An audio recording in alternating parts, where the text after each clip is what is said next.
Oh, because you have to use the intersection. Oh, I'm looking at the wrong page stuff. I'm sorry. I'm looking at the. I was looking at the worksheet. 28. On 28, what you have to do is get rid of that nth power. Excuse me. You have to get rid of that nth power, so you got to inverse it. What's the inverse of 3 halves? 2/3. So you go 2/3 to both sides, to the power of 2/3. So you get x minus 4 equals negative 6 to the 2/3. What is that? That's 30. I don't know. It's a bad number, isn't it? Bad number. So you wind up with negative 6 to the 2/3. So x is going to equal 4 plus negative 6 to the 2/3. That would be the answer, whatever the decimal equivalent of that's going to want to be. Because you're right, that's going to be a nasty one. I do believe everything I gave you on the test should be integer based. It might be a fraction, but it's going to be an easy one. Okay. Yeah, you just get the decimal. You still got to double check to make sure it works. That's all. Okay. Which shouldn't have been so bad. Yes, ma'am.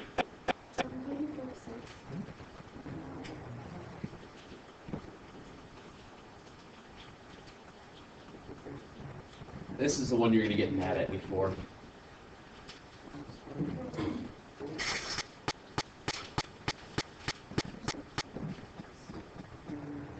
Okay.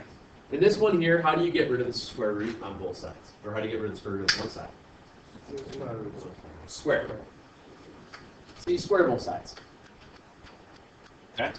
So you get 2x plus 1/6 is x squared plus 10/6 x plus 25 over 36. After you FOIL that out.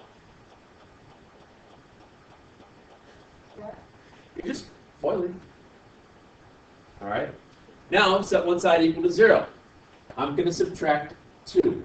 Now, instead of subtracting 2, I'm going to subtract 12 over 6. Same thing as 2, right? Okay.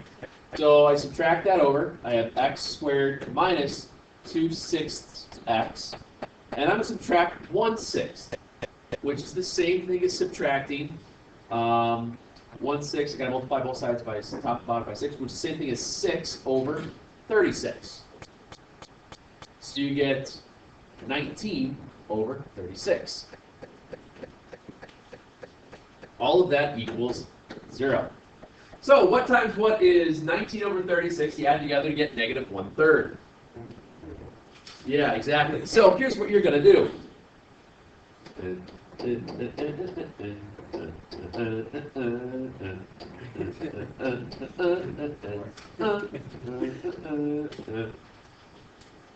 You have to use a quadratic formula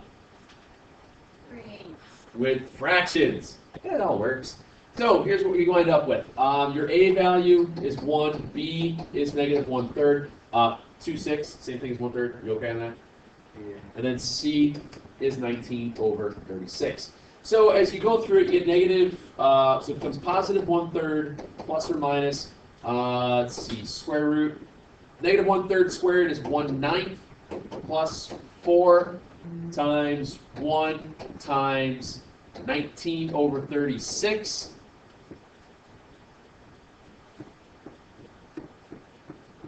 That should be minus, sorry. So it's 1/9. Comes in 9. 1/9 minus 19 over 9, which is negative 18 over 9, which gives you positive 1/3 plus or minus the square root of negative 2. When your discriminant is negative, do you have a solution? Go to the next problem. No solution.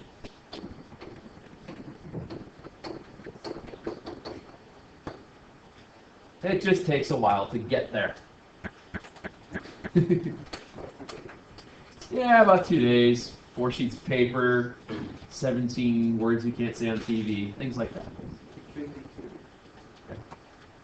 Is that the one with that nasty number out front? I think it's like 2 out there.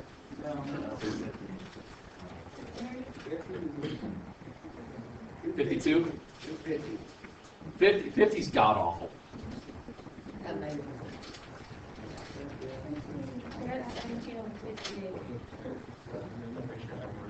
think that sounds about right.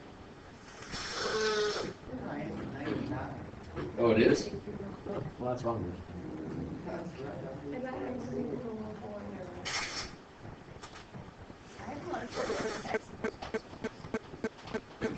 They're not so bad if you don't have this nasty number out in front. Well, what happens here,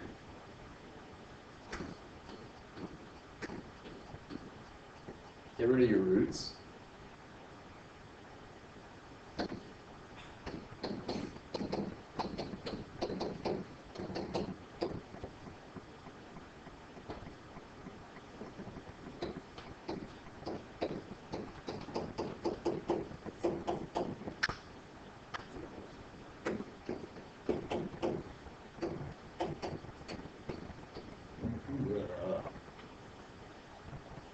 It's a god awful setup.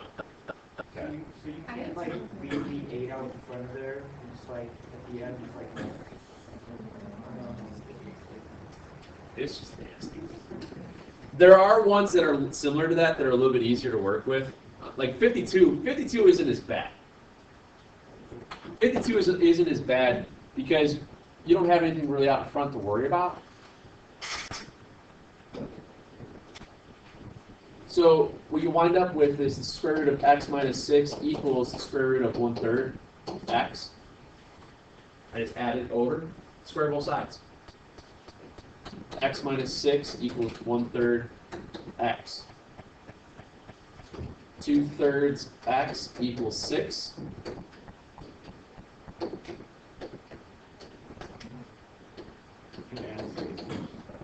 Okay, x is 9. Alright. That was a lot easier to work with. What I did in the middle there is just move some stuff around. I got x minus 6 is 1/3 x, so I subtracted 1/3 x, added 6, you get 2/3 x is 6, multiply by the reciprocal, you get 9. Go back like 4 steps. Alright, are you okay here? Yeah. Get all that added over, square it. So you don't Yeah. divide by 2/3. I got x minus 6. Yeah, divided by 2/3, same thing as multiplying by 3/2. 6 divided by 2/3 is still 9.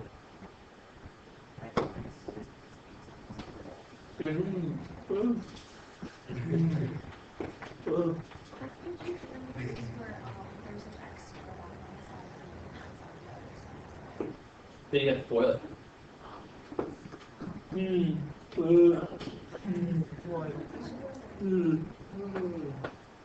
Any others? Okay. Make sure your names are on the bookwork. Let's talk about that worksheet. I think the worksheet was probably easier. Oh,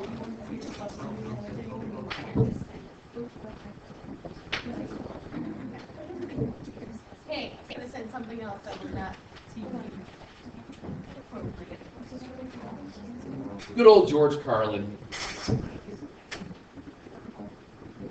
All right. So in order to get rid of the square root symbol on the left, you have to square both sides. So when you square both sides, you gotta FOIL it. So you have x plus 2 equals. Remember, junk squared is junk times junk, so you get x squared plus 4x plus 4. Set one side equal to 0. You get 0 is x squared plus 3x plus 2. What times what is 2? You add together to get 3. So get 2. So it's x plus 1, x plus 2. So your zeros are -1 and -2. So now you just have to check to see if it works.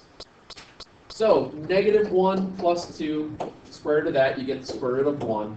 Last time I checked, square root of 1 equals 1. So that one works.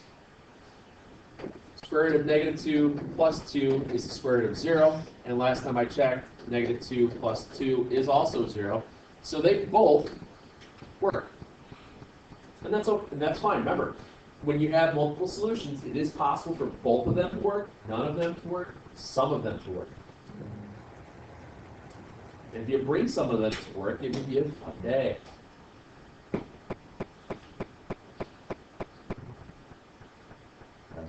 That one's just terrible. You should bring your kid to work day. That'd be fun. Connor would just love writing all over this. And then you get tired and say, where are my trains? What else we got? You can put Thomas up to the train on big screen. Really? How did you like trains with you, Thomas? Because they're not real. Thomas isn't real. In case you didn't know. In case you ruined it for you. What else? Hey, easy killer. What else?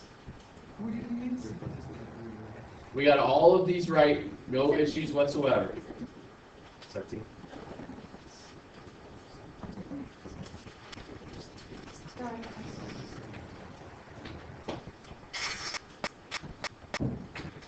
Okay, in number 17, the first thing you're going to do is subtract 4. So you have 2 cubed root 1 minus 3x equals 2. Now, divide both sides by 2. So you have cube root 1 minus 3x is 1. How do you undo cube rooting? Cube the whole thing. So you get 1 minus 3x is 1. Add 3x, subtract 1. And x is 0. Oh no, it's x equals 0. Whoa. Is that okay? Yes. Check and see if it works. 2 times the cube root of 1 minus 0 plus 4. What's 1 minus 0? 1. It's cube root of 1. 1. What's 1 times 2? 2. What's 2 plus 4? Throw something at you. Does 6 equal 6? It works. Okay.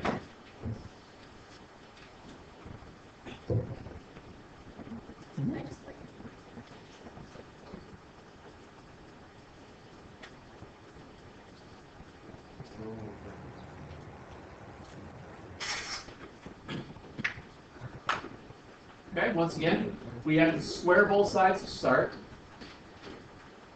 So you have 12x plus 13 is. When you square the other side here, you wind up with 4x squared plus 4x plus 1.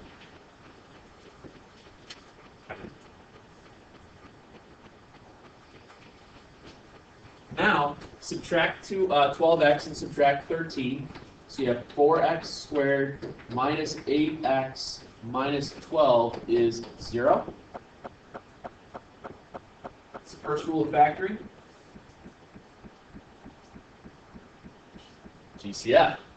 Factor out of 4, you get x squared minus 2x minus 3 is 0.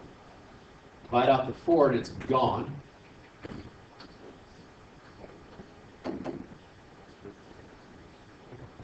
X minus 3, x plus 1. Your zeros are 3 and negative 1. Okay. So your zeros are 3 and negative 1. Go back and check to see which ones work. So let's see. Square root of 12 times 3 plus 13. So that's what? 36 and 13 is 49. Square root of 49, last time I checked, is 7. 2 times 3 plus 1 happens to also equal 7. So 3 works. Square root of 12 times negative 1 plus 13 is 1. And negative 2 plus 1 equals negative 1. So it doesn't.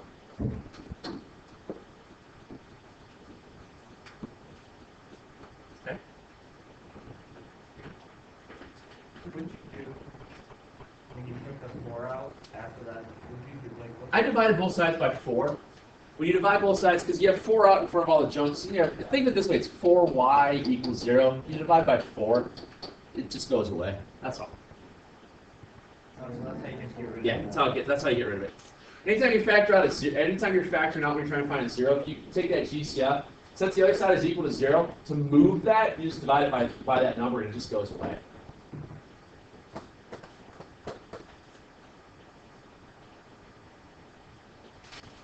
Any others? Speak now or forever hold your peace.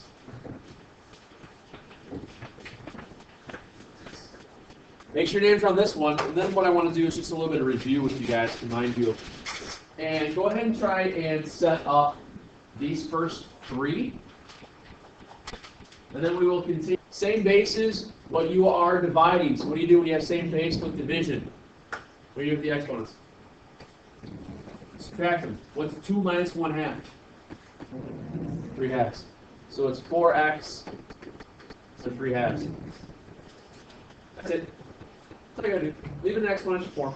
Okay? Number 15, we have to take the 6th root of every term. Can you take the 6th root of 6? No, you can't. It's not a perfect 6th root.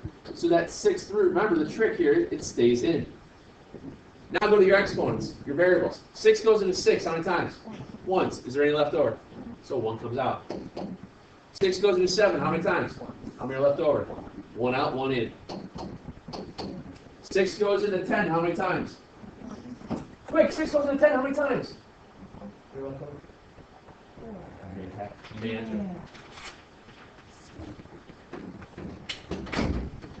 Okay, remember that's a nice easy shortcut with that? Yes, sir. What did you say about 6 doesn't go in 6?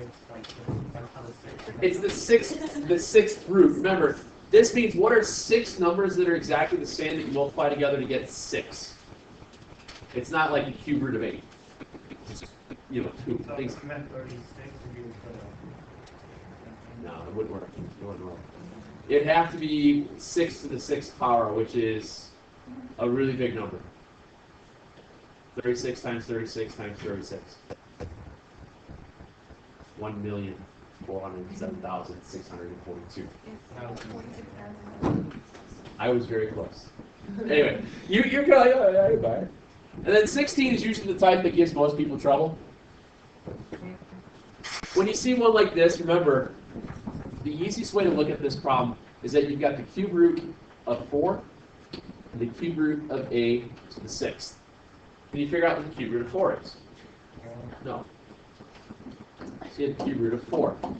Cube root of a to the 6 is what? A squared. And a squared comes out.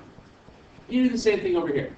You have a times the cube root of 108 and the cube root of a cubed. Well, 108, is there a perfect cube root that hides in 108? Remember, your perfect cubes are 1, 8, 27, 64, and then a big number. So does 27 go into that? Yeah, how many times? Times. So that's the same thing as a, well, cube root of a cubed is what? A, so a times a is a squared. And then you have the cube root of 27 times the cube root of 4. So you wind up with 3 a squared cube root 4. So here's 1a squared cube root 4 plus 3a squared cube root 4. What do you get? 4a squared cube root 4. That's usually the type of these problems that most students have issues with because you've got to break apart each one. Okay? Does that make sense? Okay. Now, after we got through these things, that's when we started working more and more with inverses. Now, remember, when you're dealing with inverses, that was kind of simple. You guys kind of flew through that, to tell you the truth. When you're looking at your inverse stuff, oops. Oh, I'm sorry, real quick, power functions. Remember, if it's just f of x plus g of x, take 2x minus 4, add x minus 2, combine your like terms. Those were really, really easy. Inverse functions, remember you have to find the inverse of a function.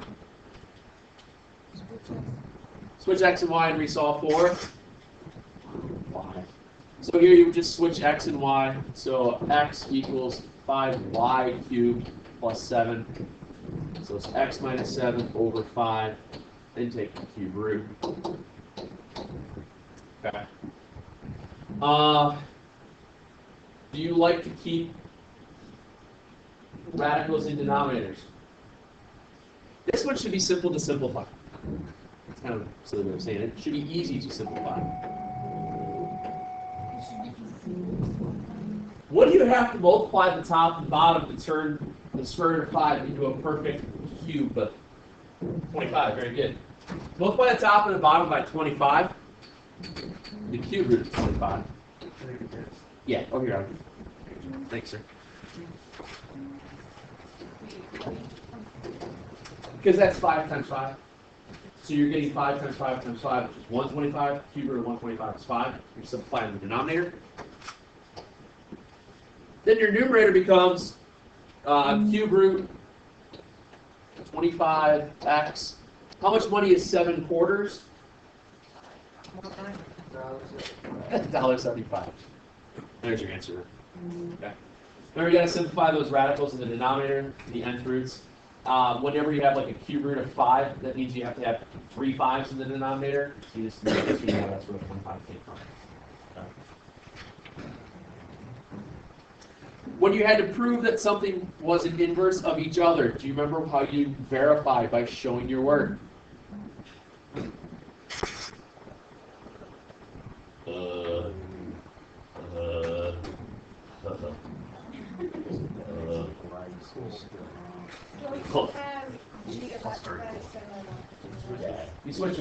You substitute one for the other. So you take g of x equation, you substitute it into the f of x, you have negative 2 times the fifth root of negative x over 2 to the fifth. So you wind up with negative 2 times negative x over 2. Negative times a negative is positive. Simplifies out, you get x. All right? I forgot to bring the other paper. That's fine. Where do you want me to put this? This is the worksheet on the Just go on your test stuff right there. And then you go the other route, see if it also simplifies to x. You have fifth root of negative times negative 2x to the fifth over 2. Once again, it simplifies, and you get x.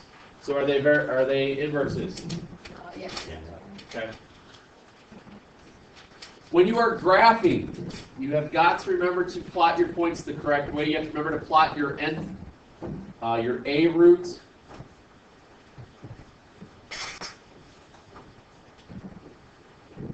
So if you're going to, I'm going to graph number 28 here.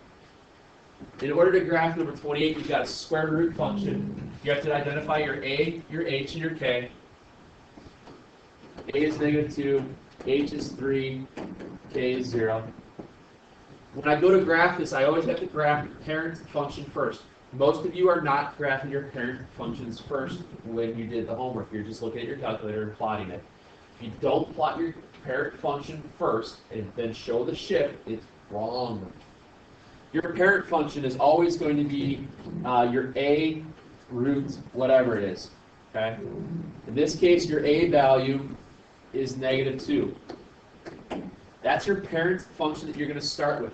Use that in your calculator. All right? Remember, with the square root, you're using 0, 1, 4, and 9 for your values of x. The square root of 0 is 0. 0 times negative 2 is 0. Square root of 1 is 1. 1 times negative 2 is negative 2. Square root of 4 is 2. 2 times negative 2 is negative 4. And then 9, you wind up with negative 6. That's cube root. Okay, that's cube root. So now that is your parent function with the square root. From there, you do your shift. Your shift has a horizontal shift of 3. It was a positive 3, so that go left, right, up, or down. Right. It goes right 3. So now you just take all these 3 points, or all these points, move them to the right 3.